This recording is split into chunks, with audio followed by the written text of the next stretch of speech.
tawakkaltu 'ala Allah, la haula wa la quwwata illa billah. Asyhadu an la ilaha illallah wa asyhadu anna Muhammadar Rasulullah. Allahumma shalli 'ala sayyidina Muhammadin wa 'ala alihi wa sahbihi ajmain, amma ba'd. Hari ini kita masih lanjut halaman 72, poin yang ke 165 berarti. Ya. Kita beri aja. Bismillahirrahmanirrahim. Ya abdu, kullu syai'in li fala tunazi'ani ma li. Wahai hambaku, kullu syai'in li, segala sesuatu, apa saja yang ada di dunia ini, baik di langit maupun di bumi, semuanya adalah milikku. Fala tunazi'ani, jangan bikin recok kamu nih. Jangan ikut-ikut ngatur-ngatur lagi. Sudah, itu punyaku semuanya. Ya, kamu jangan bikin repot lagi, ngatur sini, nggak usah. Nggak usah ngelawan-ngelawan lagi lah. Udah gitu. Ya, mali apapun yang menjadi milikku, kamu nggak usah ngatur. Sekarang saja mungkin nggak ada orang ujuk-ujuk datang ke sini, langsung dia ngatur itu Buya, apa namanya, ikan-ikan hias itu nggak bagus di depan rumah gitu tuh, di pinggir sana. Terus ngapain di sini, mau bikin akuarium di ruang tamu itu tuh, apa kita mau ini? Terus mau bikin ini orang siapa kamu? Kamu bukan siapa-siapa kok, dan kamu bukan apa-apa. Urusannya apa? Nah, ini kita ini seringkali, bukan sekali, hampir kebanyakan lah, atau pada umumnya, melakukan hal-hal yang tidak senonoh kepada Tuhan, ngatur Tuhan, ngatur pangeran. Kalau nggak diturutin, ngamuk kamunya. Banting sana, banting sini. Disuruh siapa? Kamu ini, hai manusia, ada di sini sekarang ini sebagai tamunya Allah. Sedang dihadirkan di sini, disuruh menikmati apa adanya, suruh bersenang-senang, bukan suruh ngamuk-ngamuk, bukan suruh ngatur-ngatur. Jadi kalau kamu sebagai tamu Allah di sini, ketika saya keluarkan air putih, diminum nggak? Air susu? Air kopi? Kalau nggak saya kasih minum, marah nggak? Ini yang jadi persoalan. Jadi dari sisi psikologi kepemilikan, ya, ini sumber dari berbagai masalah karena berawal dari kepemilikan. Karena kita merasa memiliki, maka ketika kita itu kehilangan sesuatu, kita kecewa. Semakin banyak yang kau miliki, semakin banyak engkau akan mengalami kekecewaan. Berarti siapa yang paling banyak kecewa? Orang kaya apa orang miskin? Kita bicara dengan logika. Ternyata yang paling bahagia itu namanya Bitarmi. Dia tidak pernah sedih ditinggal mati oleh suami. Apa sebabnya? Nggak pernah punya suami.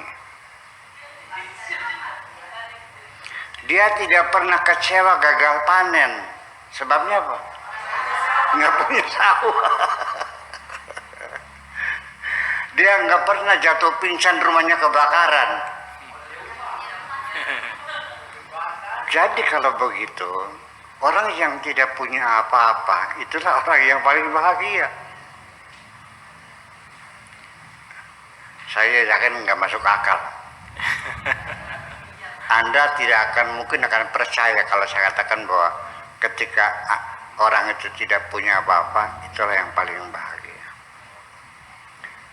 Maksud saya, boleh saja Anda kaya raya, boleh saja mobilnya punya 30, boleh saja punya rumah istana, boleh saja punya deposito 10 triliun, tapi ketika Anda tidak merasa memilikinya, Anda pasti bahagia.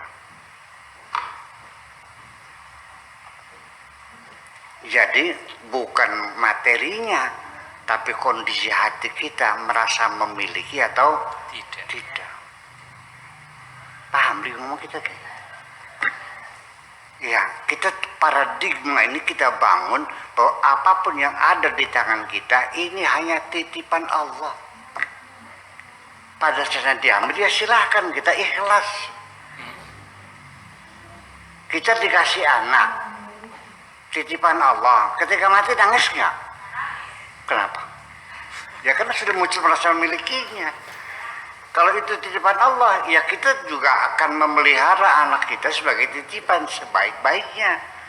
Iya, dicebokin, disusuin, diurusin, disekolahkan, dipesantrenkan, biaya kita keluarkan semuanya. Pada saatnya diambil, ya silakan milik Allah kok. Nah, orang yang usahanya tempat penitipan sepeda motor, ketika orang ambil motornya lalu dia menangis kan lucu. Jadi artinya bagaimana? Menumbuhkan kesadaran bahwa semua ini titipan Allah ternyata tidak mudah. Bukan hanya orang biasa, kiainya sekalipun juga tidak mudah untuk meyakini bahwa ini titipan Allah. Paling-paling mau cangkem, omongan saja di mulut saja kan, nyatanya nangis juga kok. Nah itu. Jadi artinya itu satu, kita karena dari rasa memiliki kita semakin banyak mengalami kekecewaan. Karena rasa kepemilikan kita akhirnya mengatur Tuhan, ngeresokin Tuhan. Ya, karena karena itu milik kita.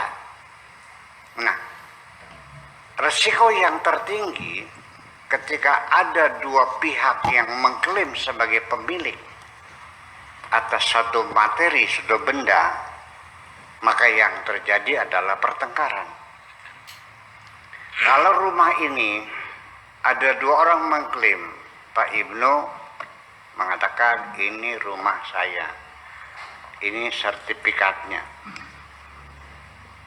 Pak Afkar mengatakan ini rumah saya, ini sertifikatnya. Dan banyak sekali di Jakarta, di Cirebon, itu ada dua orang punya sertifikat yang sama atas sebidang tanah. Betul nggak? Sama-sama klaim ini milikku. Apa yang terjadi? Dibawa ke pengadilan berurusan. Betul nggak? Nah, ketika engkau mengklaim ini milikku, maka siap-siaplah Anda berurusan dengan Tuhanmu. Udah paham? Iya, ujungnya Pak, masuk penjara loh. Sertifikat kamu ini palsu. Semua sertifikat adalah palsu. Dari awalnya udah palsu. Anda punya sertifikat, oke. Dari mana beli? Dari A. A-nya dari mana? Dari B. Ini dari asal usul tanah, dari C. Di ujungnya dari mana? Dari ngerampok kok. Karena Tuhan tidak pernah membuat tanah ini pemilikan kepada sertifikat, nggak ada. Tuhan tidak pernah memberikan sertifikat kok. Yang membuat Indonesia punya tanah dari Sabang Merauke itu beli dari mana? Kalau di toko beli negara ke? Kalau di apa? Ini di Pulau Cangat, nih, iya. Semaya. Saya nyewa tanah PU untuk nanam jeruk, kemudian daripada tanah nganggur nggak diproduktif, ya udah saya beli garapannya sebatas 100.000, ya beli garapan bukan beli tanah. Saya habis nganggur sih, mubazir kan sayang kan jeruk. Itu tanah PU. Dari mana PU-nya? Tanah timbul di sebelah timur Kali Cimanuk. Nah, tanah timbul Kali Cimanuk kan karena sana sebelah baratnya erosi. Banyak tanah orang yang dulunya hilang, bergeser akhirnya ke sebelah Pulau Sangat. Betul nggak? Sungai itu airnya mengalir karena erosi, jadi akan berubah. Banyak tanah yang hilang di sebelah barat Cimanuk Bangka Dua tuh, ya kan gitu. Lalu menimbulkan tanah baru, namanya tanah timbul di sebelah timur Cimanuk. Yang timbul punya negara, kalau yang hilang salah. Kan bulit dulu. Si hilang musbae, si nongol dekat kita. Betul nggak? Iya, salahnya. Ini urusnya ruwet. Kalau Allah mah memiliki tanah nih, ya memang asli yang dia yang bikin je. Kalau kita hanya klaim semuanya itu. Iya kan? Nah itu masalah, jadi persoalan. Mungkin nanti bisa kita bikin satu kajian khusus tentang psikologi kepemilikan.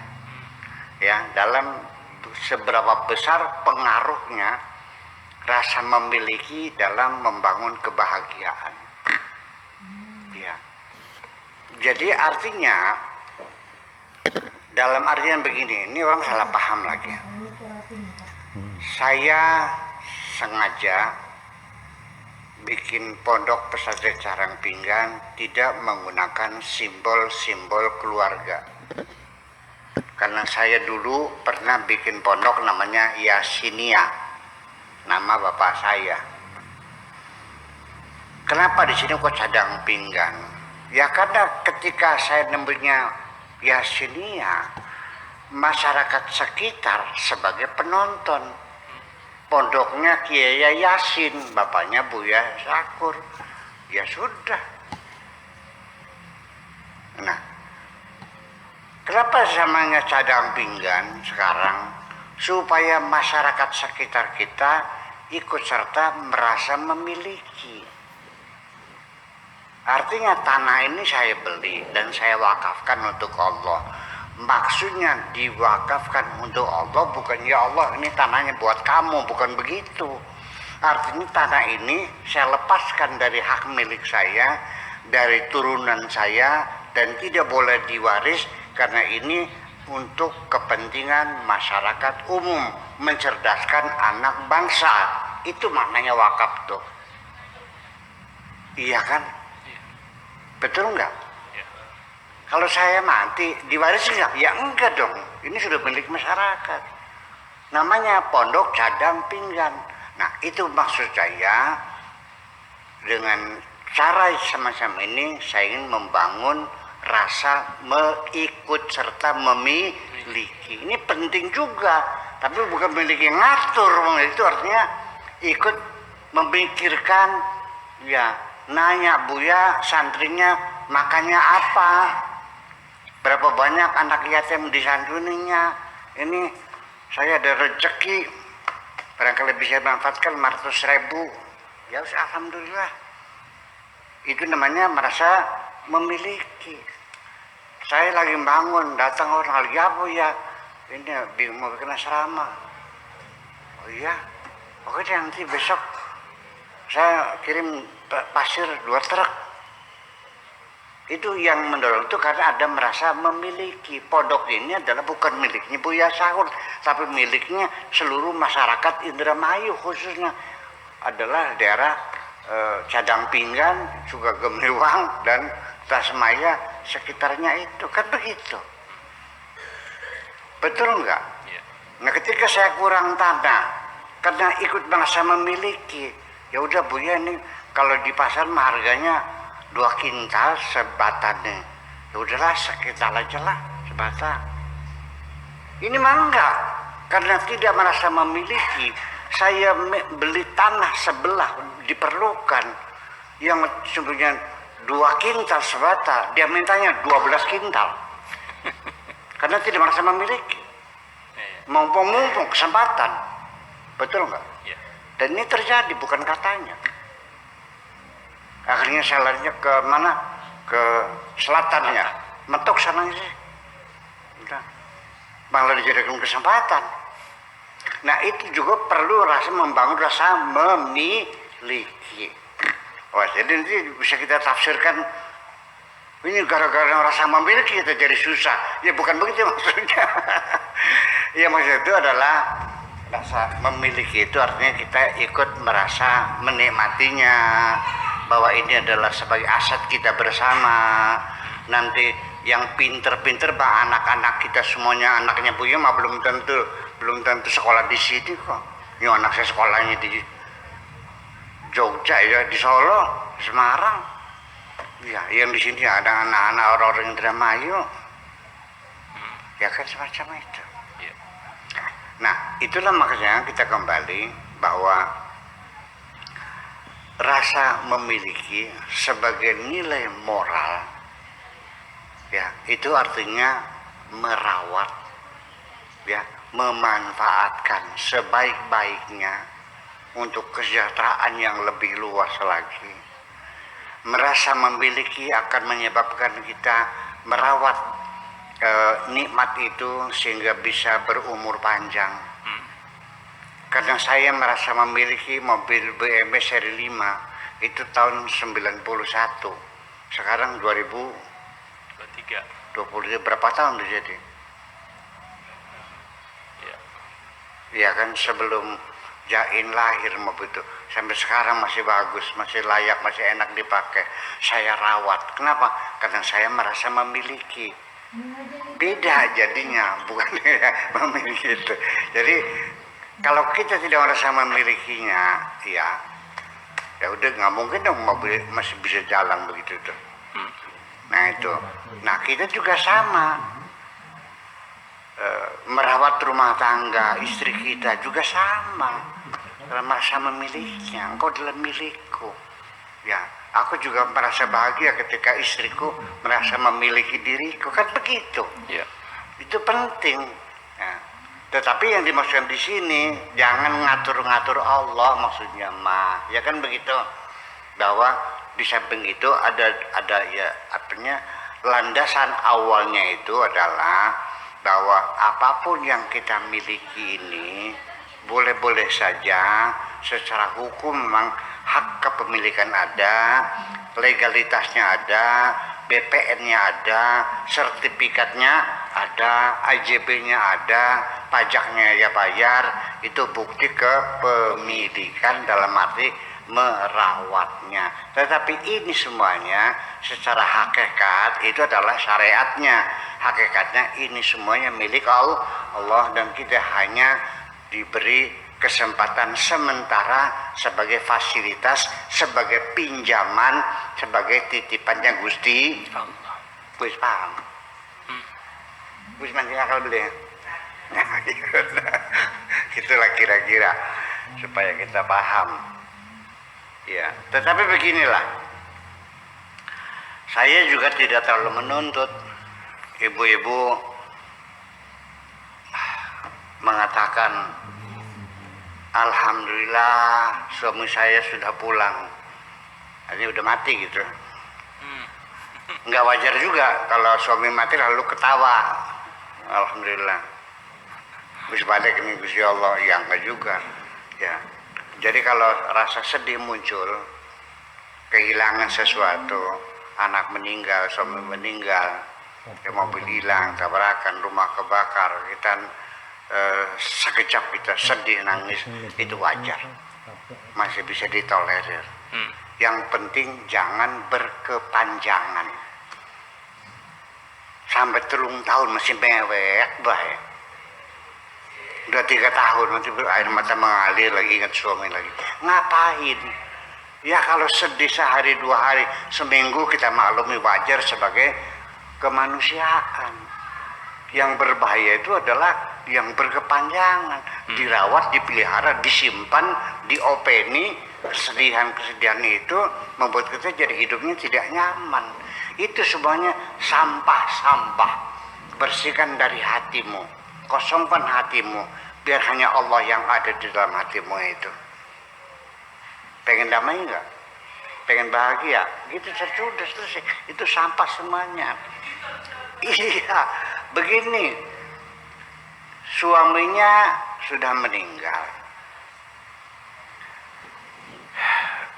Kain kafannya dibikin di depan dia, dibungkus, digotong sampai dia istri ikut ke makam, ikut ngubur, dia menangis sedih. Iya, itu peristiwa-peristiwa suami nazar, suami mati, suami dimandiin, suami dikubur, itu menjadi trauma dalam pikiran seorang istri. Oke.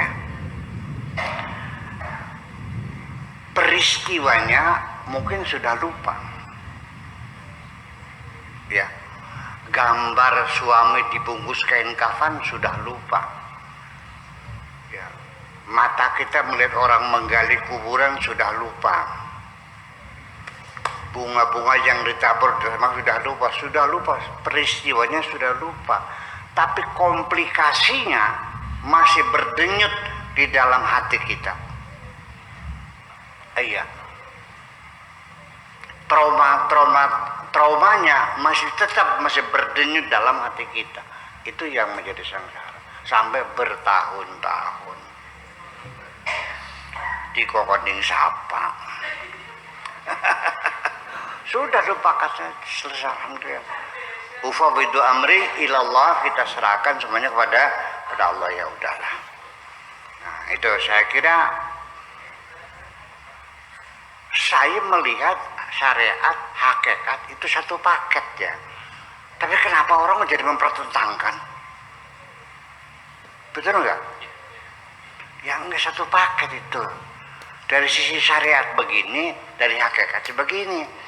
Dari syariat kita boleh merasa memiliki, dalam artian harus merawat, diopeni, diurusin supaya bisa bermanfaat, ada gunanya, kan begitu. Secara hakikat yang kita miliki ini sebetulnya adalah bukan milik kita, semuanya milik Allah. Kenapa pada kita itu hanya sebagai pinjaman, sebagai fasilitas, hak guna pakai saja. Jadi saya siap kapan-kapan kalau mau diambil silakan. Yang penting selagi di tangan saya, maka ini harus saya rawat dengan baik. Kan begitu persoalan. Udah paham ya? Oke, lanjut.